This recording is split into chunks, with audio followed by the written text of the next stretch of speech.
never had someone this close to me. It's a little disarming.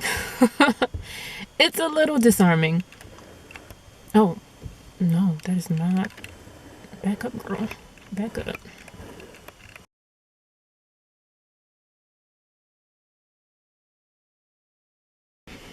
Okay, welcome back to my channel. Today, I'm going to be talking to those of you who are thinking about moving to Japan, specifically the Japanese countryside. I know that we probably all have this idea that living in the countryside is like being in the middle of a Studio Ghibli film, and sometimes it is. I just want to give you a little bit more insight about what the realities of life are there, from my personal experience. Now, everyone's experience is going to be different. It's kind of like a trial by fire thing. You never really know how it's going to go until you're in it. But I just want to share a little bit of what I've experienced and maybe even some insight into like how that affected me, and how I've grown from that experience. And if I don't, all that could just be another video.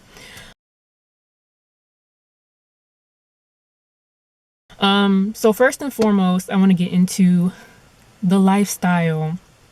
Okay. Although there are moments in the countryside that can be very magical. You have fresh air, the nature is beautiful. In my case, I was surrounded by mountains, and sea, because my town was coastal.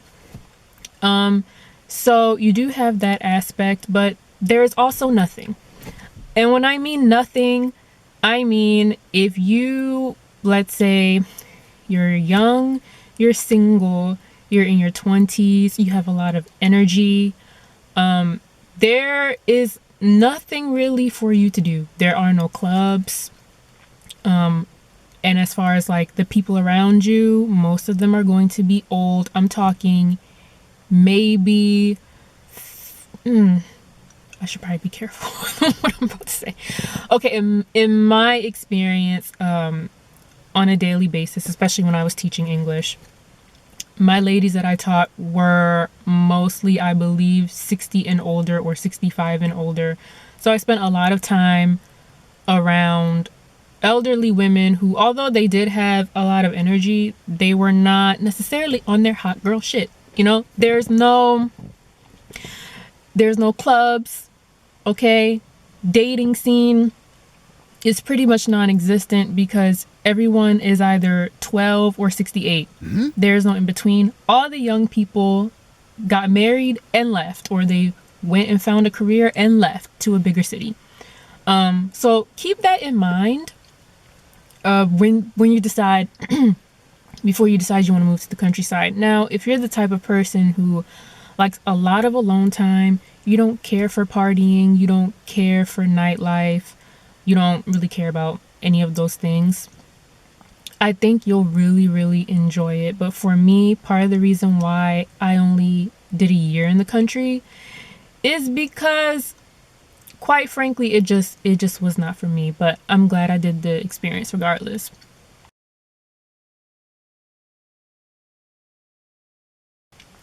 Next, I want to talk about transportation. So I feel like with my placement, I lucked out because my town had one local train that would go to the nearest city. So it's about like a 40-minute train ride to the nearest city. And we also had buses that would go from like one point of town to the next. Now, with that being said, the buses and the trains are not running like how they run in Tokyo or Osaka. Okay, when I visited Osaka, I was in heaven because a train literally came like every 5 minutes, sometimes every 3 minutes. So I was never afraid of like missing something or being late for something. I could just prance around whenever because I knew a train was always coming. In my town where I lived, that was not the case. The earliest train that they had, I believe, which was at either 5 or 6 a.m., which I was never taking because I'm not that girl.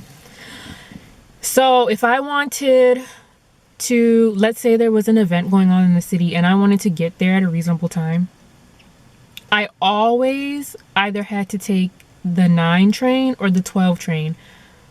Mind you, 9 or 12, that's it. There's nothing in between.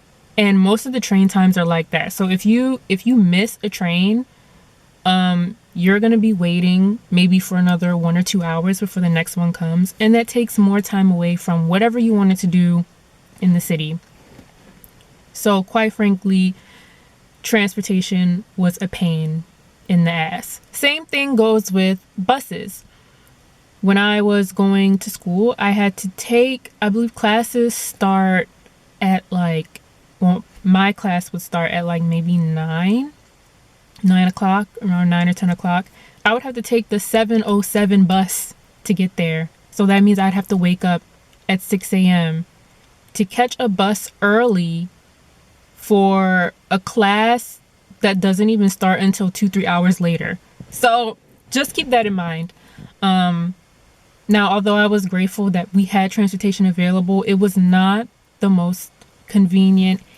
And for me, every time I left my town, it was a little bit of a pain. I mean, I left because, it was worth it and I wanted to do things. But every time I did, I had to plan. Oh, and speaking of train times, the last train, I believe, was at 10:10 p.m. So goodbye nightlife. Goodbye. The only way that I could stay out is if like I got a hotel room or, I stayed over another English teacher's apartment, which I have done, but I'm not really a fan of that.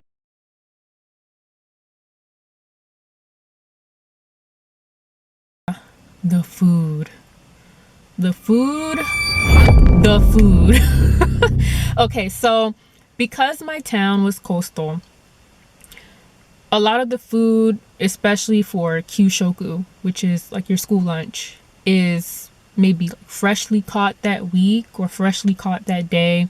So my town was really big on hotate, which is scallops in English. They were big on scallops. They were big on iwashi, which is sardines. What else? Oh, aji, which I believe is horse mackerel. It's mackerel. They were big on like whatever fish was in the area, and scallops. So we ate a lot of that during our school lunch. And whenever, locals, like my students, would invite me over for dinner, that's some of the things that we would eat. Oh, uni as well. And uni is like sea urchin. So if you're not used to whatever delicacies in the area, that could be an issue. So my family is Jamaican, so I am used to very heavily seasoned foods. That was not the case in my town. I'm not going to generalize the Japanese population, but I think overall they do prefer more fresher flavors, a fresher palate. They don't really season food because they want like the organic flavor of whatever you're eating to come through. When I first got to my town, I think for the first 6 months I was hungry. I experienced a hunger I didn't even know was possible. It was like a mix of homesickness and hunger. So it's like I was eating, but nothing was like filling me. It's almost like there was no, I guess you could say there was like no soul food for me. So I was starving every day. It didn't matter what I ate, I was starving. So again, I had to take it upon myself to cook everything myself. If I wanted food from back home and if I wanted it seasoned the way that I wanted to. And speaking of seasonings, bring your own. Okay? If you come from a culture or a family that heavily seasons their foods and use seasonings like, I don't know, you got your grace seasonings, your Goyas, you know what I'm saying, your adobe, you know what I'm saying, bring that with you because you're not going to have access to it. And if you want it, you might have to pay for it 2 or 3 times the price on Amazon. And like, who wants to do that? So make sure you bring that with you to prepare yourself for whatever food you're going to eat. And also, there's a lot of different textures in Japanese food. There's the neba neba and the nuru nuru, which is like the sticky, like sometimes slimy textures, which I'm not a fan of. Like natto, I don't like natto. We don't bang. One of my kyushokus, my school lunches, was mabo tofu, which is basically like Chinese, like tofu, I guess. But the way that they would make it at school, it was slimy. And I tried so hard to eat it, but I could not. So after that experience, all of my schools knew that Takara sensei hates nuru nuru. Like I hate slimy food. Not for me. But that's also another thing you can keep in mind if you're teaching or if you're, hanging around with locals and there's something you really don't like. Don't be afraid to tell them. Most times they're pretty understanding. I feel like especially in the countryside, people are more relaxed and they want to know you and they want to like learn about you. So don't be afraid to be like, I tried it, but no, thank you. That's not really my thing. I don't like it. So yeah, the food.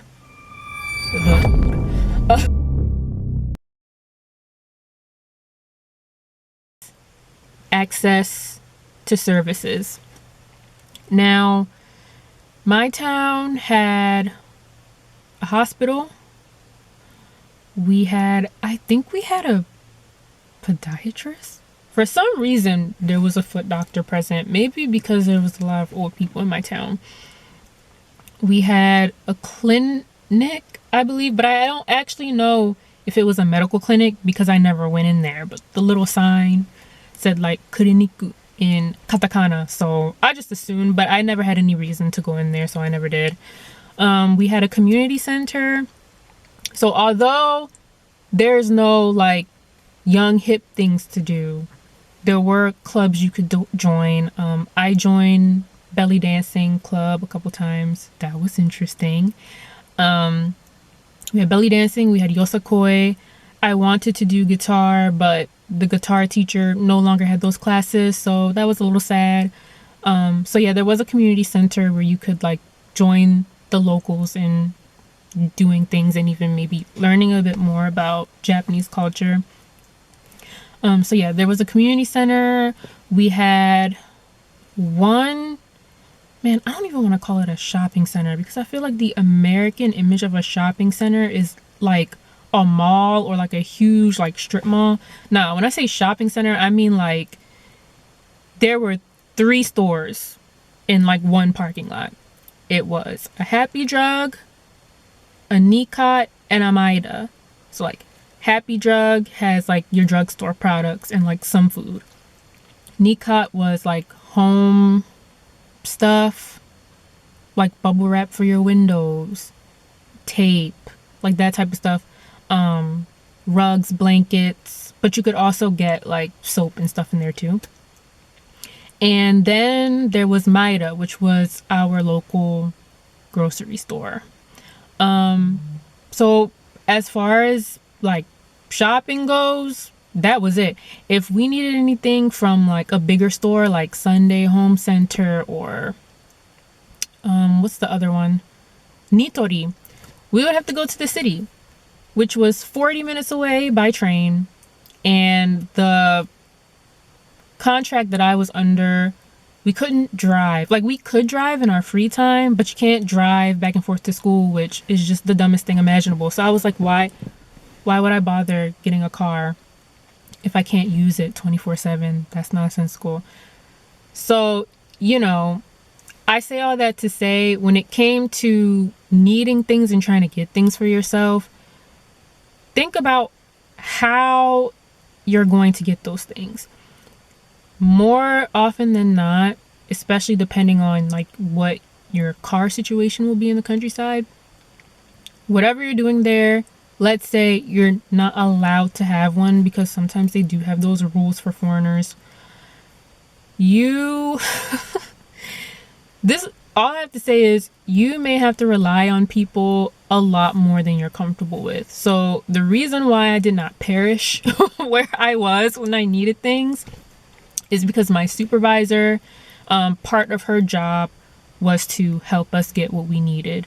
So sometimes on a Monday, I'd be like, hey girl, I need da da da da. Can we go to the city and get wompty wompty whoop? And she'd be like, sure. And that's how I got my things. Also, the women that I taught, the elderly women that I taught, because they had a lot of free time and they would often go to the city on their weekends, I would just like tag along with them and ask them to drop me off places so I could get what I needed.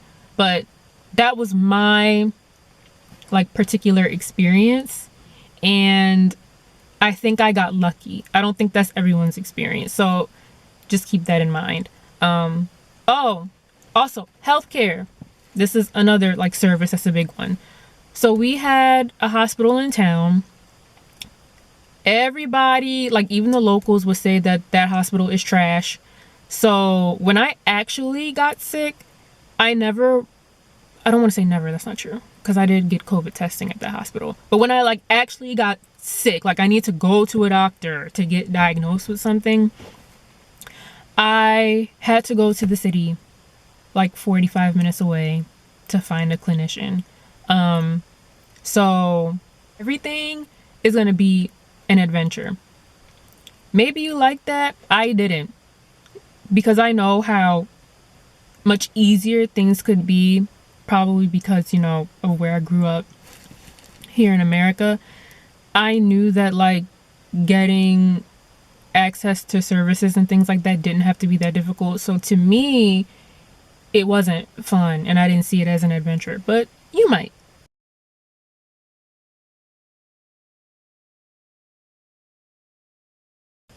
Isolation. Okay, this is a big one.